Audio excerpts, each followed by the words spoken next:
Assalamualaikum warahmatullahi wabarakatuh. Perkenalkan, nama saya Alaya Alicia dari kelas 8 SMP yang akan mewawancarai narasumber dalam acara Sapa Ramadan hari ini. Bersama saya sudah ada Ibu Retno Wisnu yang merupakan perawat semasa di Indonesia dulu. Yuk kita sapa bersama terlebih dahulu. Assalamualaikum, Bu. Waalaikumsalam warahmatullahi wabarakatuh. Terima kasih ya, Mbak.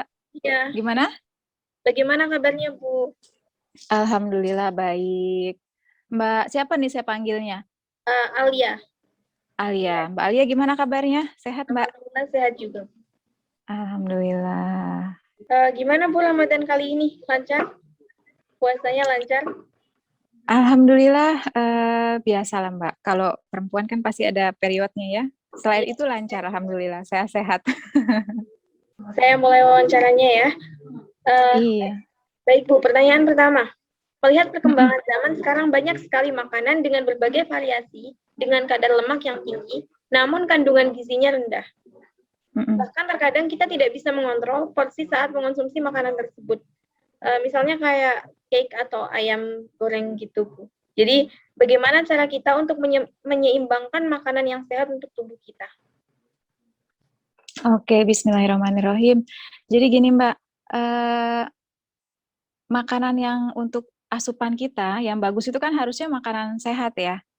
Nah, makanan sehat ini tuh ada maksudnya nih, seperti ini, judulnya namanya menu sehat.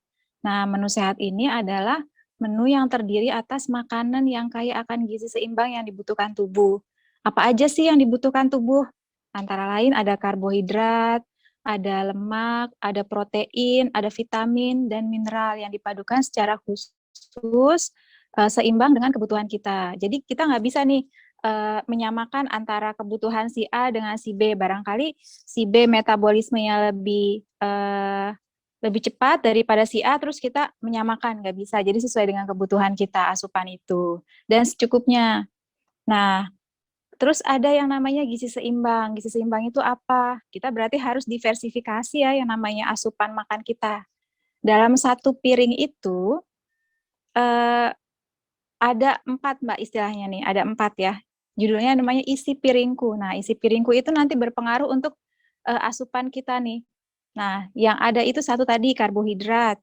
Yang kedua ada buah-buahan, ada sayuran, terus ada protein. Protein juga ada 2.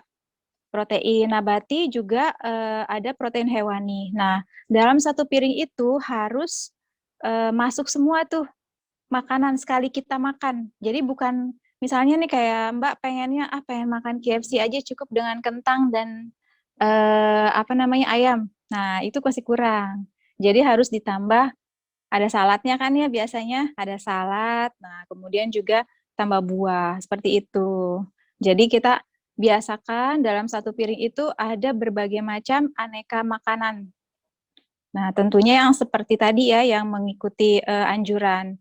Ada beberapa komponen yang harus kita penuhi. Kemudian kurangin juga nih. Tadi kan katanya kepengen makanan yang manis kayak cake ya. Iya. Nah, makanan manis juga gitu, cake-nya dikurangi juga. Jadi tidak boleh sesekali, tapi bukan berarti bisa setiap saat untuk makan makanan manis, asin dan berlemak kayak gitu. Jadi dan juga kebutuhan setiap orang tuh berbeda ya, Bu, terhadap gizi. Berbeda, Mbak, dari yang overweight sama yang kurang, yang misalnya badannya masih kecil gitu ya, kecil itu dalam artian kurang berat badan, nah itu juga bisa. Kurang itu kebutuhan mereka berbeda-beda, termasuk asupan kalori yang harus masuk. Kalori itu karbohidrat ya, contohnya. Dia bekerja keras atau tidak, misalnya kayak tentunya kita kayak saya deh misalnya. Saya dengan kuli misalnya ya, kan pasti berbeda nih kebutuhan kalori saya. Nah, kayak gitu. Itu harus disesuaikan. Baik, Bu, mengerti saya. Pertanyaan kedua. Di Mesir ini, seperti yang kita ketahui sudah banyak orang yang melepas masker. Kayak keluarga gitu nggak pakai masker kan, Bu, biasanya. Jadi, bagaimana pendapat Ibu mengenai hal ini? Sepanjang pengetahuan saya sampai dengan saat ini kan Mesir juga masih dalam pandemi ya, belum berubah jadi endemi, belum bergeser, belum ada negara yang bergeser dari pandemi ke endemi COVID. Nah, datanya pun juga masih ada, bukan banyak. Jadi untuk sementara itu sebaiknya sih menurut saya tetap melakukan prokes, tetap pakai masker dan melakukan 5M lainnya gitu. Ini kan supaya usaha kita juga ya buat tetap sehat gitu. Jangan sampai kita terinfeksi COVID, itu sangat tidak menyenangkan sekali, harus diisolasi untuk sekian hari, kemudian belum lagi ada gejala-gejala lainnya. Jadi lebih baik tetap lakukan prokes. Untuk prinsipnya sih kehati-hatian sebenarnya Mbak, supaya diri kita terlindungi, tetap sehat, keluarga kita pun juga sama. Nah, jadi kita dukungnya seperti itu. Jadi walaupun pandemi ini udah menurun, kita harus tetap menjaga jarak dan juga menjaga kesehatan gitu ya, Bu? Sebaiknya iya, karena sebenarnya ini adalah prinsip kehati-hatian ya Mbak ya. Oke, misalnya kalau Mbaknya pengen main bersama gitu ya, ya tapi tetaplah maskernya dipakai gitu. Kan kita tidak memungkiri ya, kadang-kadang pengen berkumpul, ada pengen ketemu sama teman-teman. Nah, seperti itu. Pakai tetap maskernya. Nah, kemudian kalau untuk urusan makan dan minum, sebelumnya tetap cuci tangan. Seperti itu. Baik, Bu. Pertanyaan ketiga. Apa yang bisa kita lakukan untuk menjaga daya tahan tubuh di bulan Ramadan, walaupun memiliki aktivitas yang sangat banyak? Nah, ini banyak juga nih itemnya. Ini salah satunya antara lain adalah konsumsi makanan yang bergizi. Kembali lagi ke yang awal tadi, gizi seimbang ya.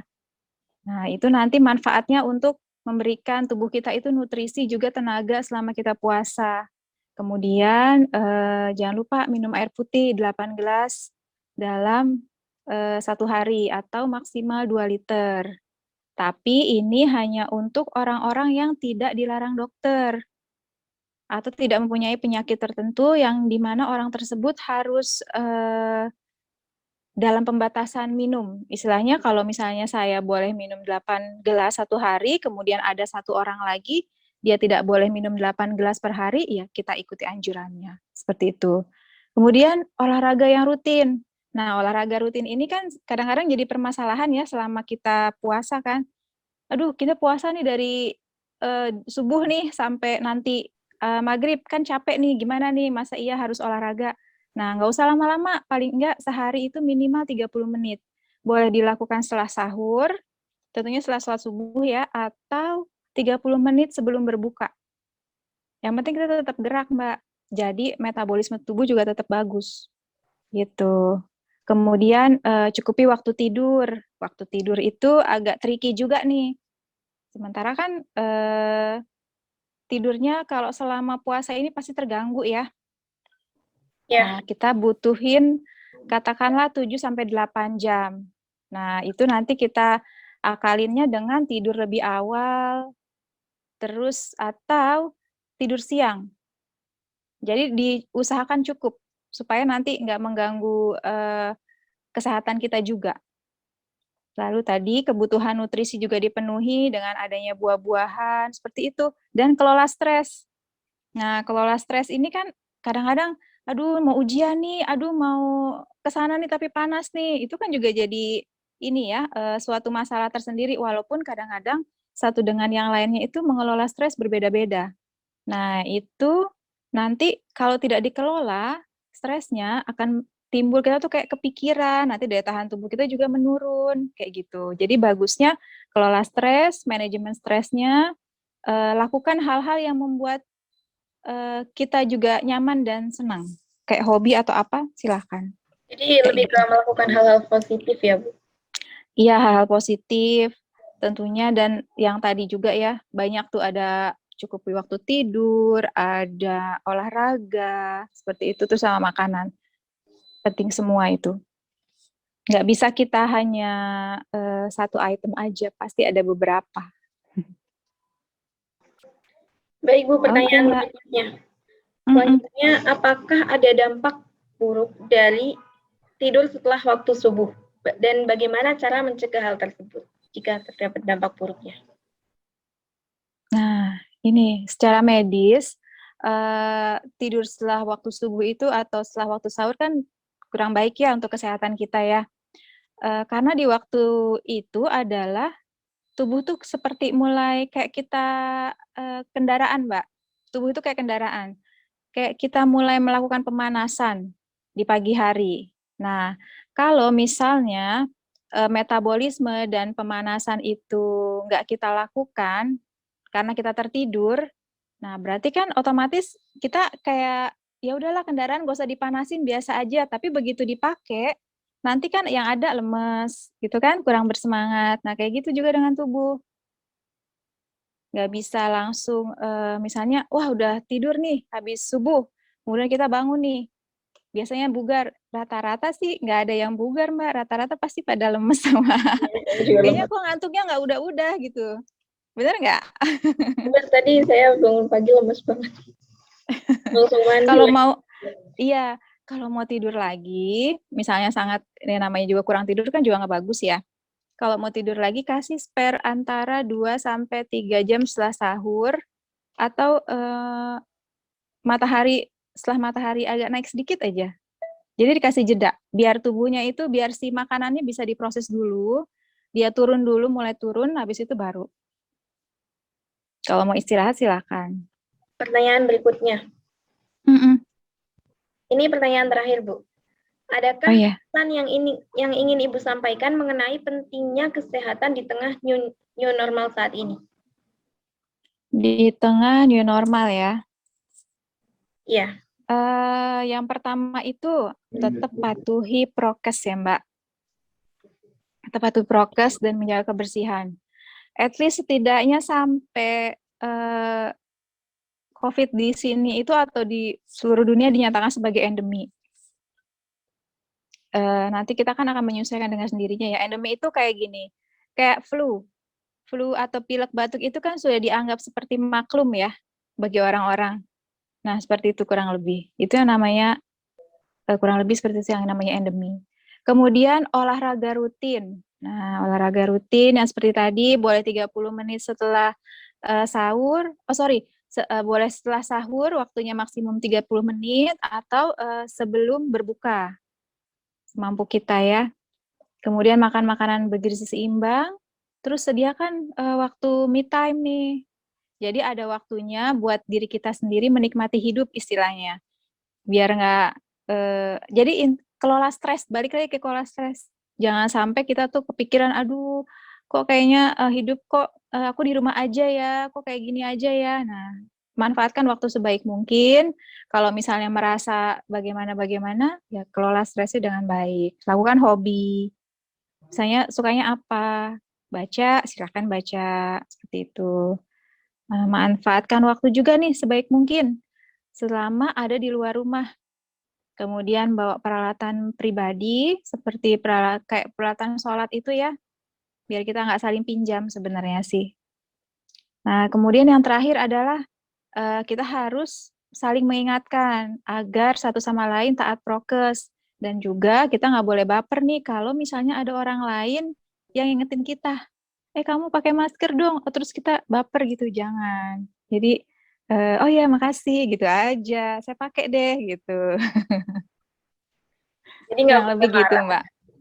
Nggak boleh Ya, marah kalau diingetin orang lain gitu ya, Bu. iya, nggak boleh marah. Dan kita juga ngingetinnya juga, ayo dong pakai masker yuk supaya kita sehat misalnya ya. Misalnya seperti itu.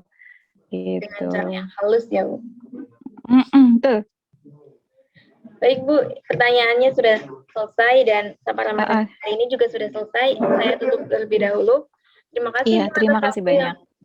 terima kasih, Bu, atas waktu yang sudah Ibu luangkan untuk acara kami hari ini. Semoga apa yang disampaikan oleh Ibu Retno dapat menjadi ilmu bagi kita semua. Sekian dari kami. Sampai Amin. jumpa di dalam acara Sapa Ramadan berikutnya. Salam OSIS. Sampai jumpa, Bu. Assalamualaikum. Waalaikumsalam warahmatullahi wabarakatuh. Makasih ya. Iya, Bu. Terima kasih. Kembali.